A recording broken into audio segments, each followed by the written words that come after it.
इसकी थोड़ी सी एक्सप्लेनेशन मैं आपसे अर्ज कर दूं कि वो खास ढब से मुराद ये नहीं थी मेरी कि आप सबज चोगा पहन लें और गले में माला डाल लें, हाथ में तस्बीह हो, एक हाथ में दूसरे हाथ में डंडा हो। खास ढब की जिंदगी जब मैं आपसे अर्ज करता हूं तो वो ये है कि आप दीन को भी लेके चलिए और दुनिया को भी साथ साथ लेके चलिए।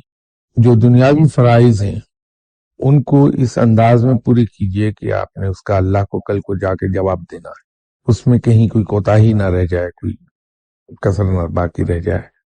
आपकी फैमिली आपकी जिम्मेदारी है, अल्लाह ताला ने उसकी कफालत आपके जिम्मे दी, तो आप उनको अपने वसाइल में रहते हुए हत्तुल वसा कोशिश कीजिए कि जो बेहतरीन जिंदगी उनके लिए पैदा कर सकें वो कर दीजिए। ये उनका हक है और आपकी जिम्मेदारी है।